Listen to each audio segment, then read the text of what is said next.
The cart hit the floor at 6:47 in the morning, and for 3 seconds, nobody in the hallway of St. Augustine Memorial breathed. Elias Vance had been pushing his cleaning cart past Operating Room 4 for 11 years.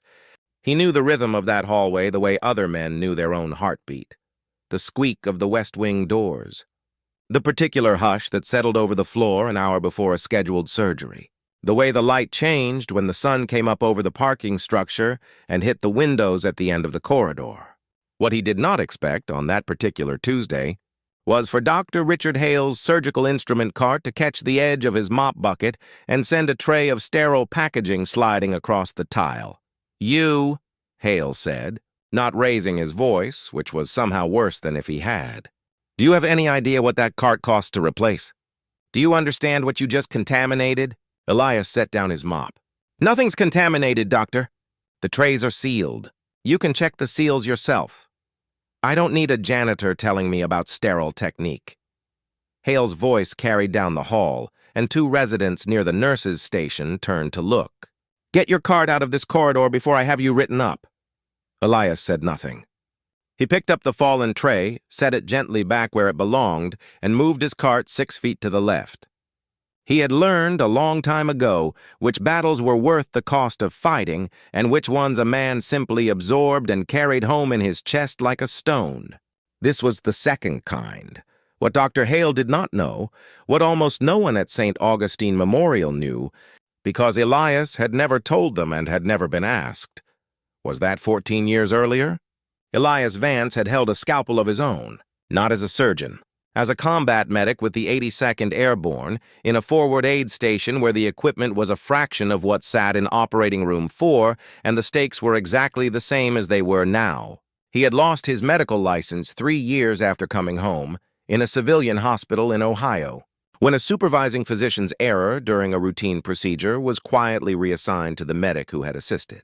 Elias had fought it for 11 months. He had a wife at the time, and a mortgage, and a lawyer he could not afford, and in the end the hospital's version of events became the only version that mattered on paper.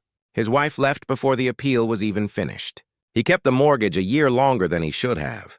He took the only job that would have him, at a hospital 40 minutes from where the wrong had happened, cleaning the floors of the profession that had once been his whole identity. He earned $18.50 an hour. He had worked the night shift for 6 years because it was quieter, and because something in him still could not stand to watch surgeries begin without him. Before we continue, if you believe that kindness has no rank and grace wears no uniform, please like this video, subscribe to Kindness Tales, and share this with someone who needs to believe in people again today. The morning went on the way mornings did. Elias finished the West Wing by 8, took his break in the stairwell where he ate the same turkey sandwich he had eaten for 6 years, and did not think much more about Dr. Hale, because men like Hale came and went through his days like weather. What he did not know was that the patient scheduled for Operating Room 4 that afternoon, a 51-year-old warehouse foreman named Daniel Ruiz, in for what should have been a 4-hour aortic repair, carried in his chart a detail that had been transcribed incorrectly by a first-year resident at intake. A blood-thinning medication, dosage misrecorded. Nobody on the surgical team had caught it. Why would they? The chart looked clean. At 2:14 that afternoon, Elias was 3 floors up, restocking a supply closet, when the code call went out over the intercom for Operating Room 4. He did not think about it. Codes happened. He kept working. It was the second call, 4 minutes later, more urgent, that made him stop with a box of paper towels still in his hands, because something in the tone of the announcing nurse's voice was a tone he recognized from another life entirely, the tone of a room that was losing a patient and did not yet know why. He did not decide to go. His feet decided before the rest of him caught up. He arrived at the observation window outside OR 4 as an orderly was wheeling in a crash cart, and through the glass he could see it, uncontrolled bleeding. A surgical field going wrong in the specific, catastrophic way that meant something more than a slipped stitch. Dr. Hale's hands were moving fast, and his voice, muffled through the glass, had lost every trace of the composure it carried in hallways. Elias watched the monitor. Blood pressure crashing, He watched the anesthesiologist scanning the chart for the third time, searching for an explanation the chart itself was hiding. And in the space of maybe 4 seconds, something in Elias's memory, some old, buried instinct from a tent in a valley he had not let himself think about in years, assembled itself into a single, complete thought. He pressed the intercom button beside the window. His voice was steady in a way that surprised even him. Check the anticoagulant dosage on intake. It doesn't match his weight. If he's on a thinner and the dose was transcribed high, that's your bleed, and reversal needs to happen now, not after you find the source. The room did not stop. Rooms like that never stop. But the anesthesiologist's head snapped toward the chart, toward the numbers, and Elias watched her eyes move fast down the page, and watched her mouth form a word that even through glass he could read. God, she called it out. Hale, without turning, without a second of hesitation he would later be unable to explain to himself, ordered the reversal agent. 9 minutes later, the bleeding was under control. 40 minutes after that, Daniel Ruiz was stable, his chest closed, his heart rate settled into something steady and human. The surgical team stood around the table the way people stand. When they have just walked back from an edge they had not fully clocked, they were standing on. Dr. Hale walked out of the scrub room 40 minutes later and found Elias still there in the hallway, leaning against his cart, because some part of him had needed to see the resolution with his own eyes before he could go back to mopping floors. How did you know that? Hale said. Not an accusation. Something closer to disbelief. I used to be a combat medic, Elias said. Long time ago. I still read charts when I'm in the rooms. Habit. Hale looked at him for a long moment. Really looked.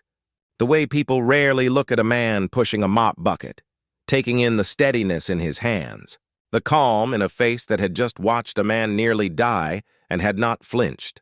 You saved his life, Hale said. I need you to understand that. Not helped? Saved. You saved his life, doctor. I just told you where to look. Hale did not answer that right away.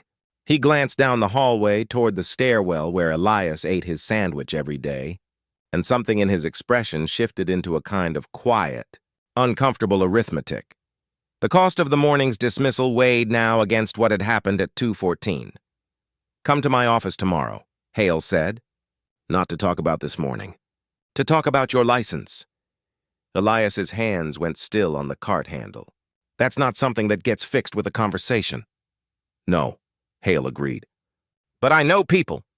I know a malpractice attorney who owes me a favor large enough to matter, and I know a hospital review board that will listen to a case a lot more carefully when a surgeon is the one bringing it to them instead of a man alone with 11 months and no lawyer. He paused. You shouldn't be cleaning floors, Elias. I don't say that as an insult to the floors. I say it because I watched what you did in there, and it wasn't the work of a janitor. It was the work of a man who never should have lost what he lost. Elias looked down at the cart, at the mop. At 11 years of 6 a.m. hallways and turkey sandwiches in a stairwell that had asked nothing of him and given him, in its own quiet way, somewhere to stand while the rest of his life rebuilt itself slower than he had wanted.